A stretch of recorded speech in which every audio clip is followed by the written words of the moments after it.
Well, you better listen, sisters and brothers, 'cause if you do, you can hear their voices still calling across the years. And they're crying across the ocean, and they're crying across the land, and they will till we all come to understand that none of us are free. None of us are free. None of us are free. If one of us is chained, none of us are free. And there are people in the darkness, and they just can't see the light.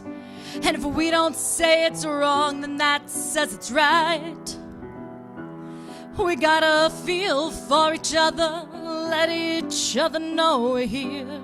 I gotta get the message, send it loud and clear, 'cause none of us are free. None of us are free. None of us are free. If one of us is chained, none of us are free. It's a simple truth we all need to see. None of us are free. If one of us is chained, none of us are free. Now I swear your salvation isn't very hard to find, but none of us can find it on our own. We have got to join together in spirit, heart, and mind, so every soul that's suffering knows they're not alone. 'Cause none of us are free. None of us are free. None of us are free. If one of us is chained, none of us are free. If you just look around you, you're gonna see what I say, 'cause the world is getting smaller each passing day. Now it's time to make some changes, and it's time we realize that the truth is shining right before our eyes. 'Cause none of us are free. None of us are free. None of us are free. If one of us is chained, none of us are free. It's the very heart of humanity. None of us are free. If one of us is chained, none of us are free. None of us are free. If one of us is chained, none of us are free.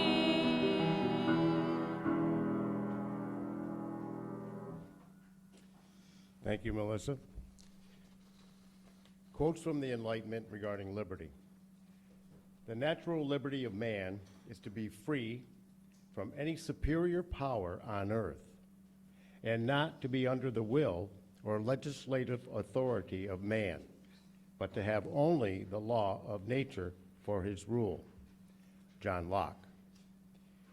John Locke also wrote in 1689, being all equal and independent, no one ought to harm another in life, liberty, health, or possessions. Jacques Rousseau, 1762, man is free, and everywhere he is in chains. It was from The Social Contract. Baron de Montesquieu, 1748, political liberty is to be found only in moderate governments. Political liberty is to be found only in moderate governments. To stop the abuse of power, it is necessary that, by the very disposition of things, power should be a check to power. Power should be a check to power. Voltaire, I do not agree with what you have to say, but I'll defend to the death your right to say it.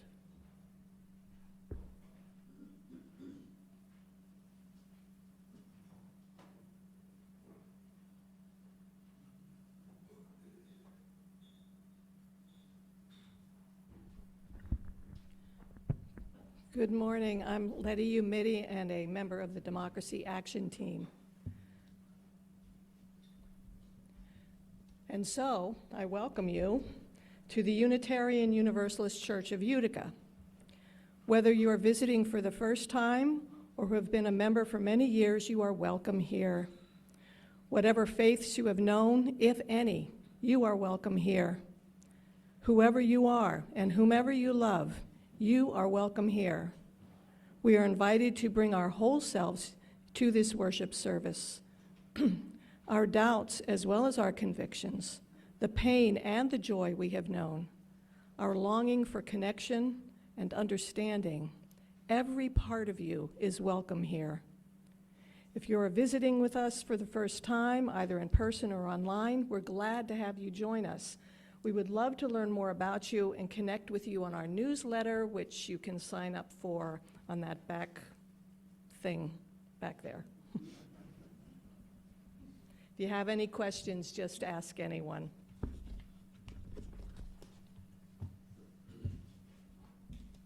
Our congregation acknowledges that the land on which UU Utica is situated is the ancestral lands of the Oneida Nation, one of the original nations of the Haudenosaunee. Are there any announcements? I'll make one. Please sign up to be a greeter. Just please. Got land, plus there's plenty of room for coffee hour sign-ups back there too. So if there's no more announcements, business is done. Let's settle our hearts and minds and join the experience of community and the wisdom of love.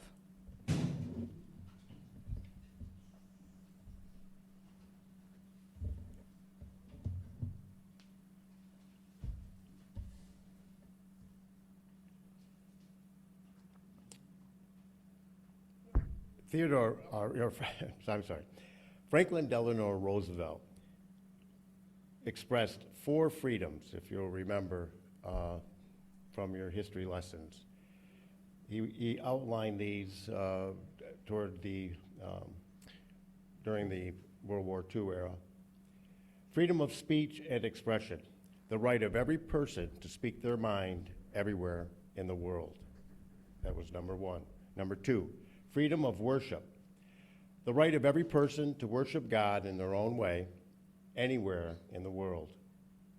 Freedom from want, economic understandings that will secure to every nation a healthy peacetime life for its inhabitants everywhere in the world.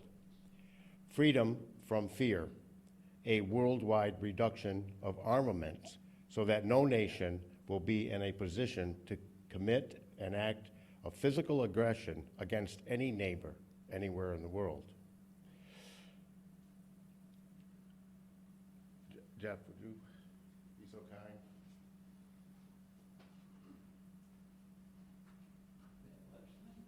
Yes, sir. My technical assistant?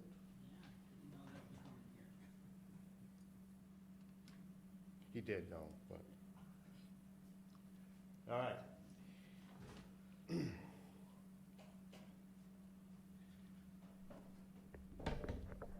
The reason I'm asking Jeff to show this particular website from our UUA, our national organization, is to prove the point that if we lived in the kind of world that Roosevelt was addressing, or if we were living in a world where liberty was really truly guaranteed, why then would Side with Love and the UUA have to do so much work to bring about justice in the world or to address injustices? So if you'll look at this as we go down, Jeff, would you scroll down a little bit? I'm going to speak without the mic, but just, Jeff, go back up a little bit. Okay, so here, Side with Love, that talks about how we organize as a faith community. And then there's an action center, and this is something that I refer to regularly because as one of the members of the Democracy Action Team, I get UUA Side with Love emails constantly, weekly. So the first one here, you see climate and environmental justice, one of our very deep concerns. We have a team of people here at our church supporting that. Jeff? You see decriminalization. There's an effort, especially by Nudge, New York UU Justice, to bring about changes in how we view criminalization and then incarceration and then rehabilitation, that kind of thing. You see democracy and voting rights, UU the Vote. We're working, our Democracy Action Team, with the local NAACP and the Rome AACP, the League of Women Voters. You remember we had Lou Blanchard here recently talking about how we can collaborate with them.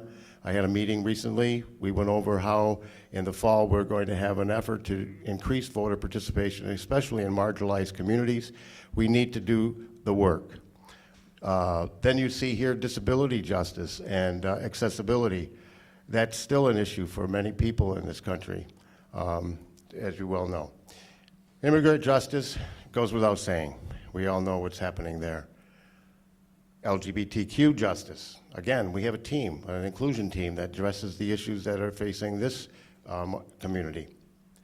And then racial justice. Obviously, you, I hope, are familiar with what's happening on a national level in terms of voting rights and the changes in gerrymandering and the redrawing of districts to prevent people from voting. I thought we already had addressed that and won some considerations for people of color. And then you have reproductive justice or any issues relating to women's rights. So these are all efforts by our national organization and by our own little community here in Utica, New York, along with other churches. The Presbyterian Church, right down the street from us in New Hartford, the synagogue across the street. These two churches are what's the word I'm looking for? Collaborate. They are on the same page as we are. They're fighting the same battles. So we need to come together as a community, not only our community, but the larger community and the organizations in the community that are doing the work of justice. So if we want a sweet land of liberty, what do we have to do? We got to work for it, unfortunately, in 2026. Okay, thanks, Jeff. We now have a hymn, Freedom is Coming, and we're all looking for freedom to come. All right, so while you guys are finding this hymn and the choir is making their way up here, we're going to sing this thing through, twice through all the way. The first time through, we're going to actually sing the lower part, and then I'm going to add the higher part on top. So the second time through, feel free to sing whatever feels good to you. You might not even need the hymnal for this one.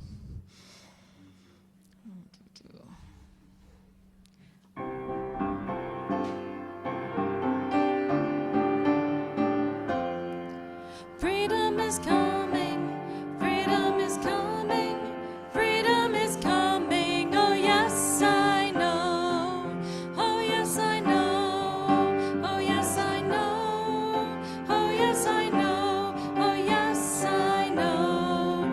Freedom is coming, freedom is coming, freedom is coming, oh freedom, oh freedom.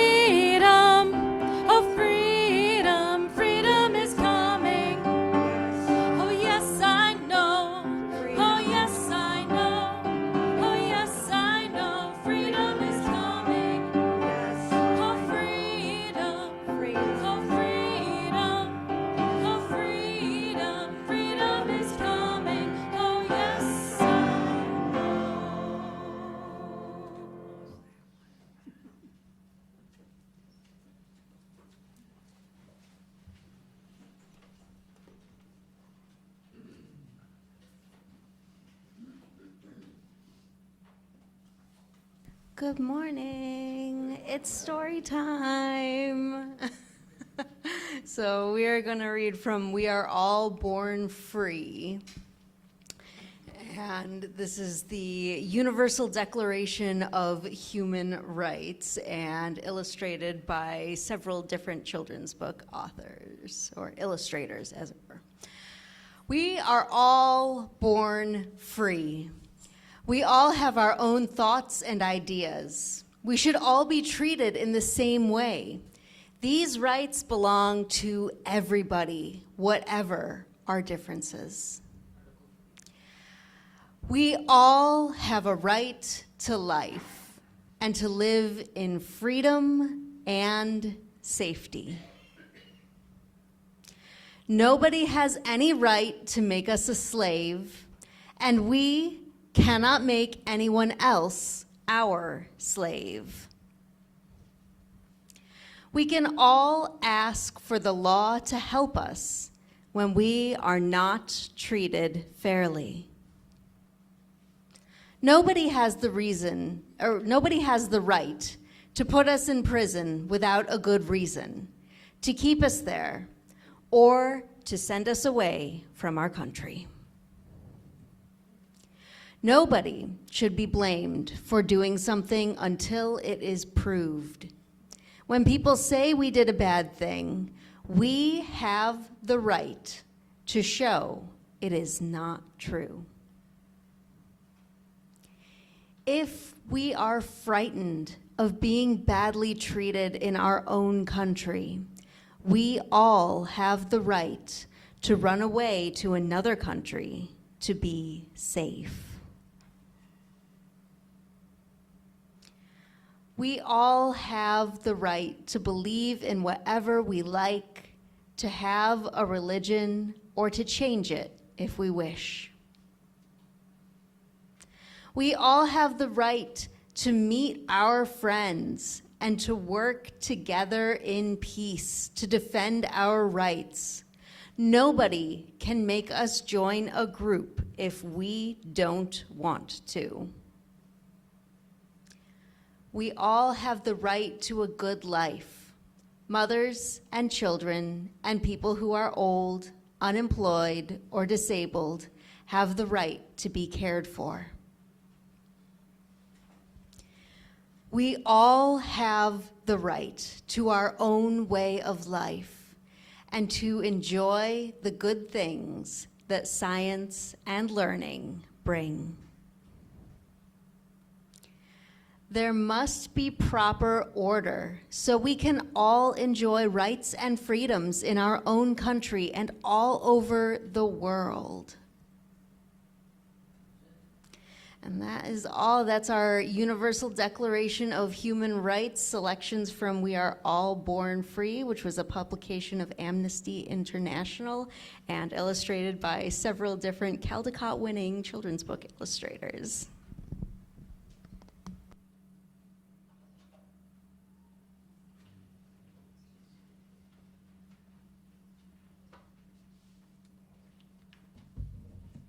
Thank you, Stephanie.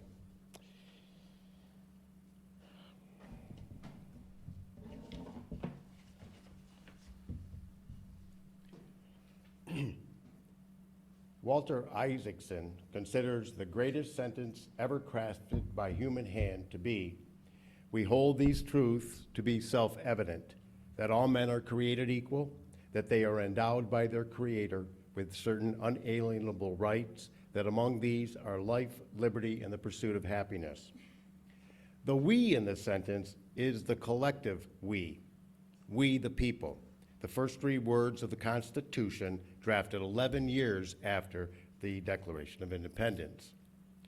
Abraham Lincoln's view of the collaborative was evident when he concluded his Gettysburg Address with, "Government of the people, by the people, for the people, shall not perish from this earth." This Declaration of Independence, written 250 years ago, established a social contract that has been reaffirmed over many generations from when all men meant something entirely different than what it means today. Since our country's inception, individuals and groups have fought for, and in many cases gained, more clearly defined rights never imagined by the Founding Fathers.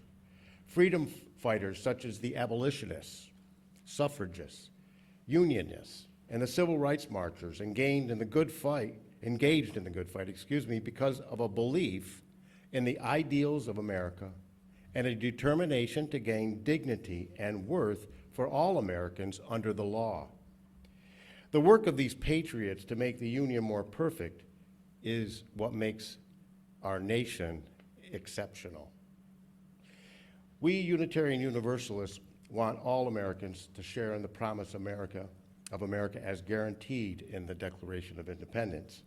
Our UU shared values are exceptional because they expand upon and clarify the precepts found in the document.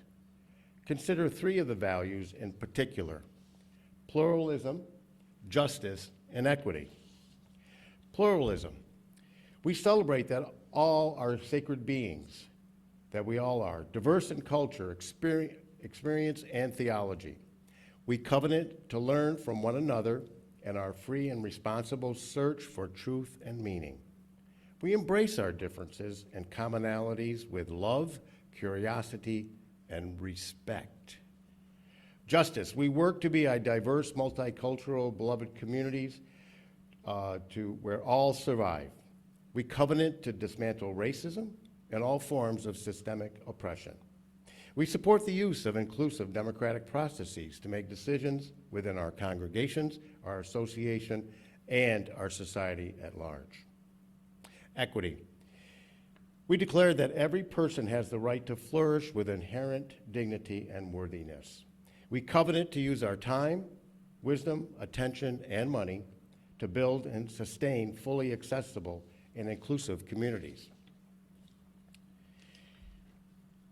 Equity of the ones I just read interests me the most. The unequal distribution of wealth in America is the greatest threat to our republic, in my opinion. A small but growing class of extremely wealthy Americans possesses the power to influence and to destroy the fabric of the American tapestry. And that's exactly what is happening in the second Gilded Age. These oligarchs know what they want from government, and they know how to get it, and more importantly, they have the means to get it. Think dark money, Citizens United, and the most recent Supreme Court ruling permitting unlimited political contributions. I would argue that the greatest sentence ever penned is not what Walter says, but one I'm sure you're familiar with.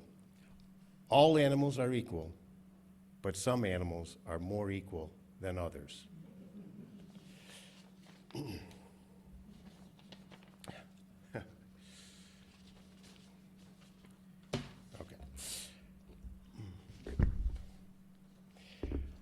Let's remember that the Declaration of Independence was written to declare opposition to a government ruled by a divine king. The document calls upon the people to rise up for justice when our elected officials act all-powerful and do not bend to the will of the people. Our current national government works for the well-connected as laid out in the Republican Party's manifesto, Project 2025, but not so well for the people whose lives and liberties are under attack by a unitary president, a complicit Congress that allows our leaders to act as if he is above the law, and a majority of Supreme Court justices that believe that the president has the power to do whatever he wants. John W. Whitehead makes clear in Battlefield America, the War on the American People. Every generation must decide whether to continue its work or abandon it. Our birthright is to preserve our republic. He states, courts will not always protect liberty, Congress will not always defend its authority, and presidents will rarely surrender power voluntarily. Therefore, like the famous and not so famous freedom fighters who came before us, we, the people, must not let the sacrifices of those brave freedom fighters be in vain. The work of preserving the Union is our responsibility, and we UUers can do so by keeping our flame, our fire of commitment, burning bright for future generations of Americans.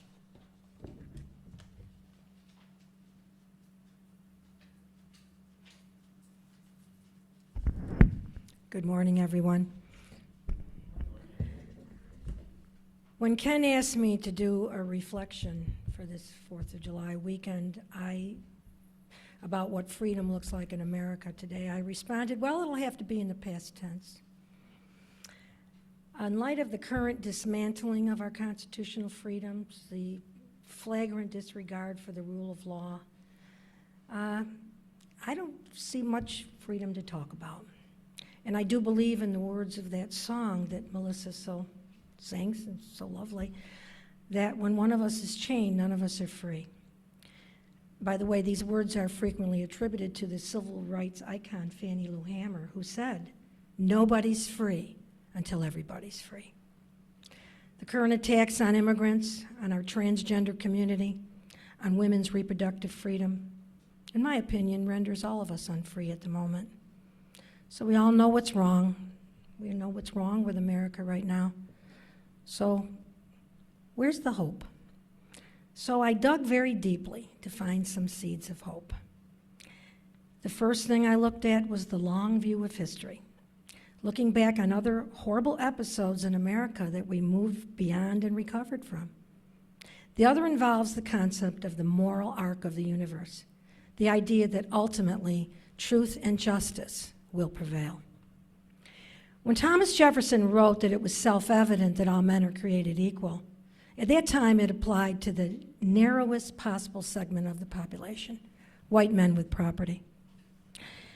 As a U.S. history and government teacher, one of the things I presented to my class was how rights and freedoms were expanded over time through the brave and tireless efforts of people in grassroots movements, which in turn became the catalyst for progressive legislation and some liberal Supreme Court decisions, like Brown v. Board of Education, 1955, outlawing school segregation, Roe v. Wade, guaranteeing a woman's right to choose, and Oberville v. Hodges, guaranteeing the right for same-sex marriage. Unfortunately, two of those decisions, the first two, have been overturned. They've been overturned in this current administration. We studied the abolitionist movement, the women's suffrage movement, the civil rights movement, the labor union movement, the feminist movement, the gay rights movement, among others. But this march toward freedom and greater democracy was not one that traveled in a straight line. It looked more like the zigzag that you'll see on a chart of gas prices. They go up and down, but they have steadily gone up. The march towards freedom was certainly not without setbacks either, like the one we are living in now. Great progress is frequently met with violent reaction. I'm going to repeat that. Great progress is frequently met with violent reaction. So sometimes when we look at the horrible reaction, we can realize that it's a response to some real progress that was made. And our history shows us that. In the post-Civil War period known as Reconstruction, blacks, including newly freed slaves, were voting and being elected to office. This ended in 1876 with a deal over an election where the federal troops were removed from the South, giving the Ku Klux Klan terrorists free rein to murder, rape, pillage, and intimidate. Jim Crow laws were passed that mandated segregation and disenfranchised black citizens. Another period of our history, between 1880 to 1920, 27 million immigrants came from Southern and Eastern Europe, places like Italy, Russia, Eastern Europe. These people were different. They didn't speak English. They had odd ways. And this led to a massive anti-immigrant resurgence in America and the rise, a huge rise of the Ku Klux Klan again. In 1925, 40,000 Klan members marched down Pennsylvania Avenue. In 1926, 50,000 marched. Restrictive immigration quota laws were passed, and the period known as the Red Scare ensued. This is where these so-called Palmer raids, thousands of people, mostly immigrants from these countries, were arrested, beaten, and deported without due process of law for being suspected socialist, communist, and anarchist. In the 1950s, another anti-communist rampage, led by Senator Joseph McCarthy, resulted in the actual imprisonment of hundreds of so-called communists and the ruination of the careers of hundreds more. A sweeping legislative initiative launched by Lyndon Johnson in 1964, known as the War on Poverty, established programs like food stamps, Head Start, Job Corps, Medicaid, Medicare. A great change in our society. The reaction to this was Reaganomics of the 1980s. the first of many ploys to cut social welfare programs and reverse a progressive income tax structure to put more money in the hands of the top few. The presidency of Barack Obama led to the call to take America back. We know back who they're saying back from, and make America great again. And again, we know what that applies to. Since we're living in this nightmare, no explanation is necessary.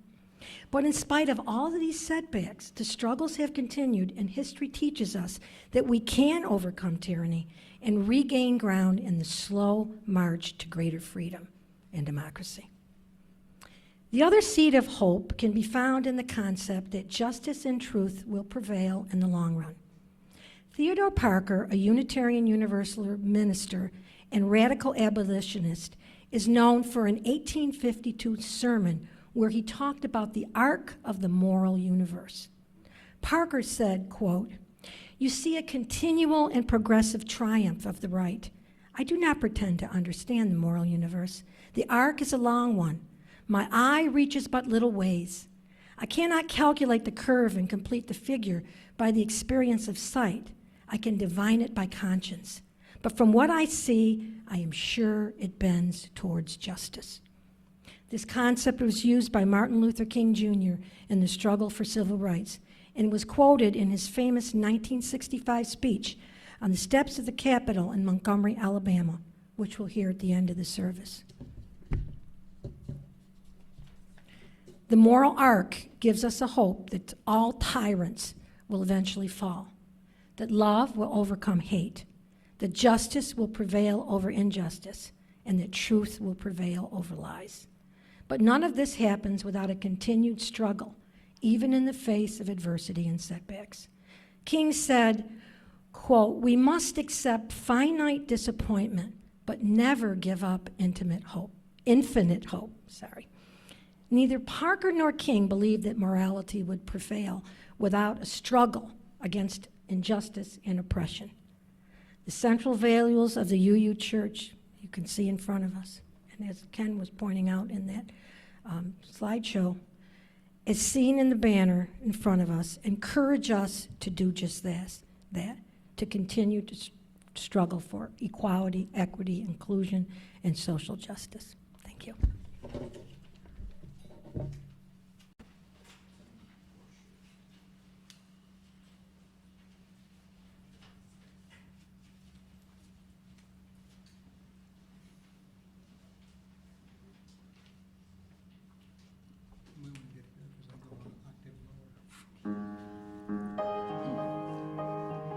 We will rise together, you and I, rise together hand in hand.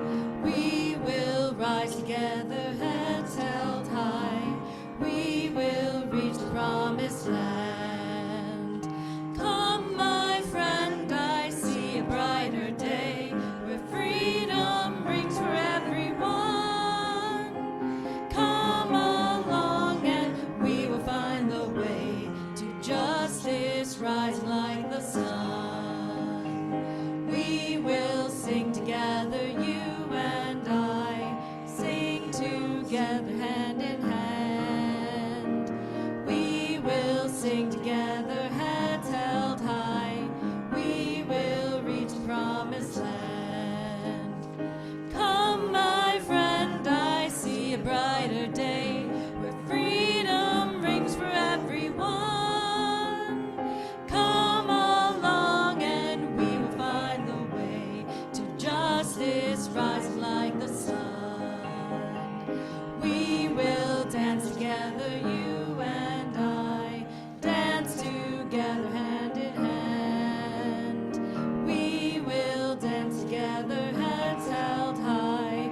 We will reach the promised land. Come, my friend, I see a brighter day, where freedom rings for everyone. Come along and we will find the way to justice rising like the sun. We will shout together, you and I, shout together hand in hand. We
be seated. I'm Bob Umidi, also a member of the Democracy in Action team. And I'd like to introduce the offering by saying that even if the light of freedom seems obscured on America's 250th birthday, that light still shines brightly in this community, now in our 201st year together, right?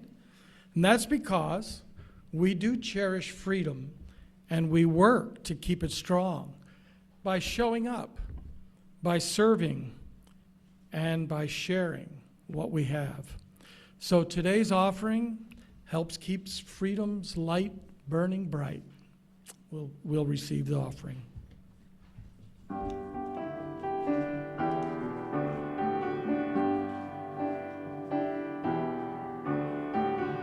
Don't you know, talking about a revolution sounds like a whisper. Don't you know, talking about a revolution, it sounds like a whisper. While they're standing in the welfare lines, crying at the doorsteps of those armies of salvation, wasting time on the unemployment lines, sitting around waiting for a promotion.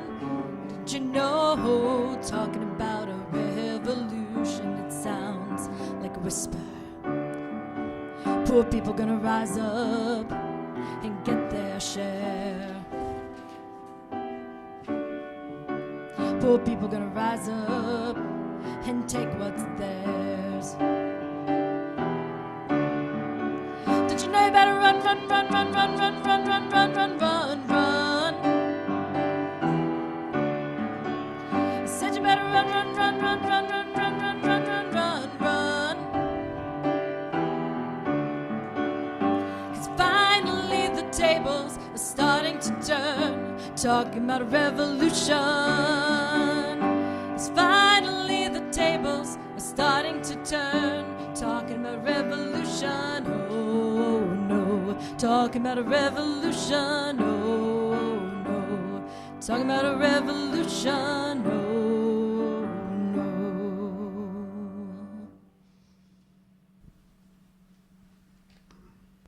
Now for prayer.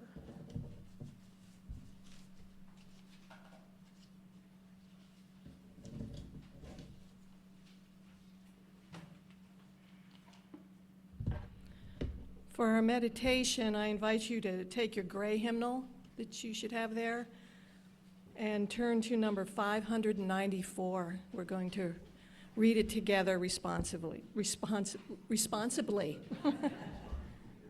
be very responsible for this.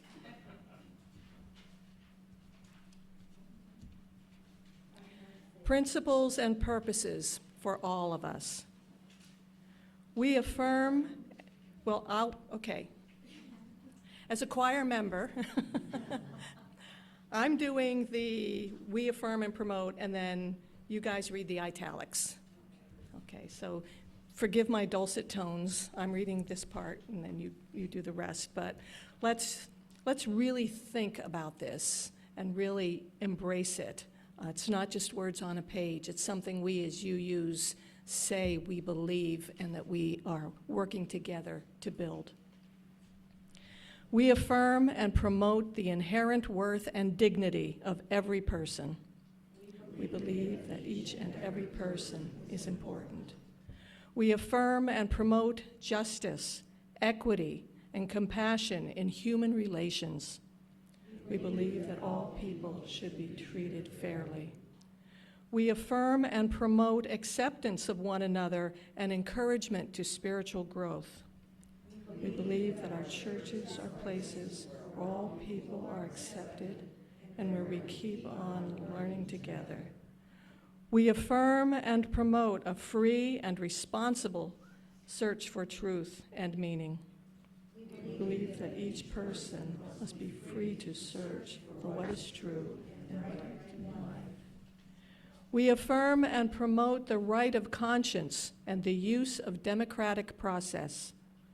We believe that all people should have a voice and a vote about the things which concern them. We affirm and promote the goal of world community with peace, liberty, and justice for all. We believe that we should work for a peaceful, fair, and free world.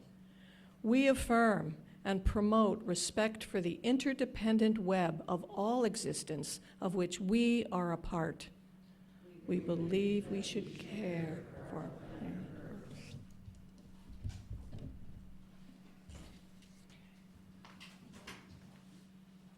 We will now have an insert in the program.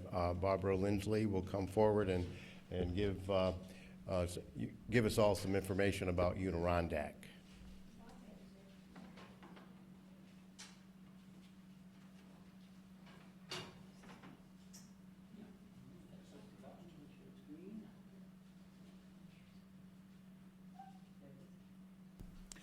I attended the Adirondack Women's Weekend about a month ago.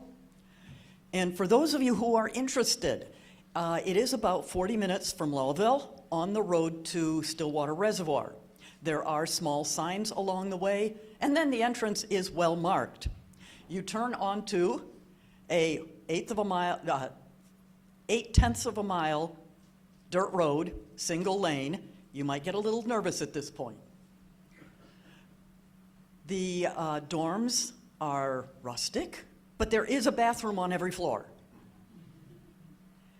There is a camp store and a lodge and an area to put on performances and a place where you can take kayaks and boats out on the lake, which is beautiful. In warmer weather, you can go swimming, but it was chilly this weekend. Kayaks, canoes. We were out on a rather windy day, but it was fun anyway. There are beaver lodges and loons and herons and places to explore. There is an art room that overlooks the water for inspiration. We decorated mugs, but there were other things that you could do. There are some steep areas, but there are ways that you can drive down to the lower access points. So if you're concerned about being able to walk, there are other ways other than steep stairways. This is the community center and some of the staff rooms. And the swimming beach. There is a pegboard there so that you are never swimming alone. You have a partner board. And taking morning walks with the mist rising off the lake. There isn't a whole lot of areas to walk, but they are beautiful. And one of my favorite places, the chapel. Last time I was there, it had a chair.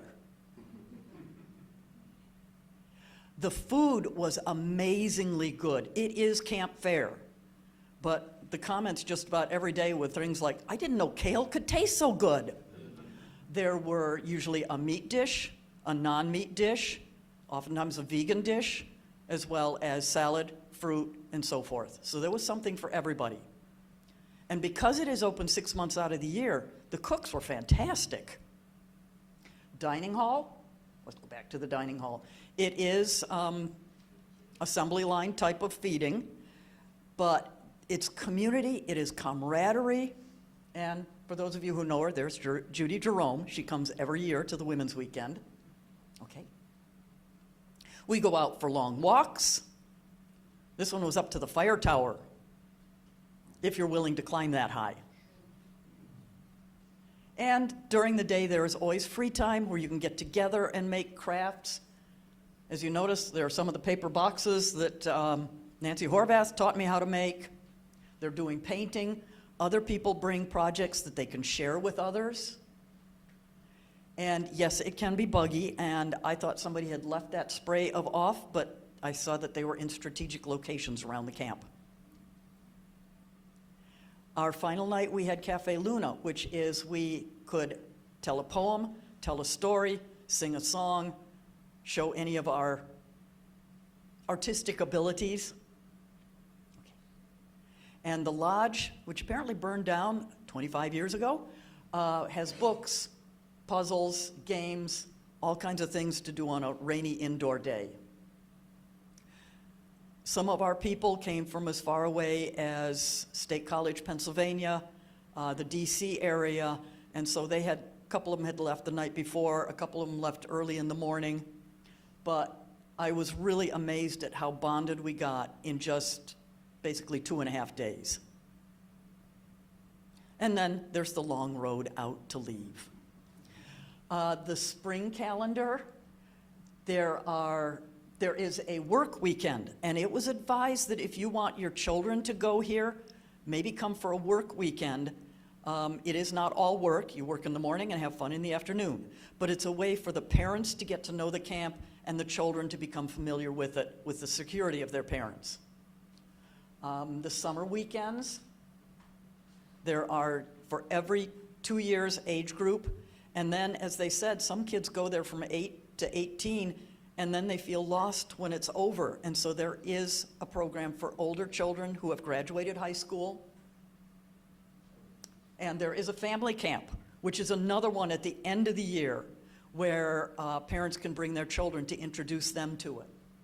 And then finally, the men's gathering, BIPOC, fall weekend, members weekend, and it is open 6 months out of the year, which is unusual for any camp.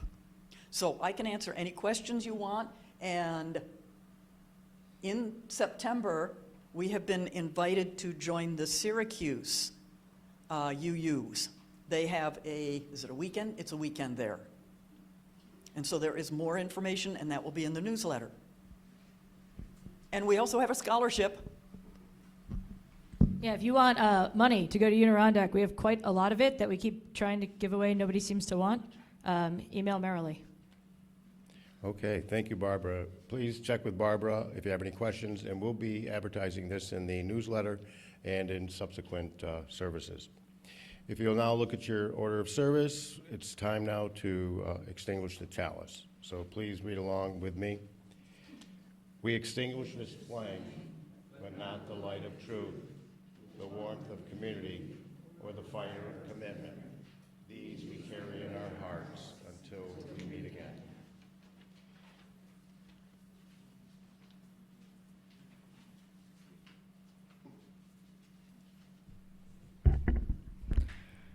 Our closing words are from the 1965 speech by Martin Luther King in Montgomery, Alabama, following the Selma to Montgomery March. I know you are asking today, how long will it take? Somebody's asking, how long will prejudice blind the visions of men, darken their understanding, and drive bright-eyed wisdom from her sacred throne? Somebody's asking, when will wounded justice, lying prostrate on the streets of Selma and Birmingham, in communities all over the South, be lifted from this dust of shame to reign supreme among the children of men? Somebody's asking, when will the radiant star of hope be plunged against the nocturnal bosom of this lonely night, plucked from weary souls with chains of fear and the manacles of death? How long will justice be crucified and truth bear it? I come to say to you this afternoon, however difficult the moment, however frustrating the hour, it will not be long, because truth crushed to earth will rise again. How long? Not long, because no lie can live forever. How long? Not long, because you shall reap what you sow. How long? Not long. Truth forever on the scaffold, wrong forever on the throne. Yet that scaffold sways the future, and behind the dim unknown standeth God within the shadow, keeping watch above his own. How long? Not long, because the arc of the moral universe is long, but it bends towards justice. How long? Not long, because mine eyes have seen the glory of the coming of the Lord. He is trampling out the vintage where the grapes of wrath are stored. He has loosed the faithful lightning of his terrible swift sword. His truth is marching on. Amen.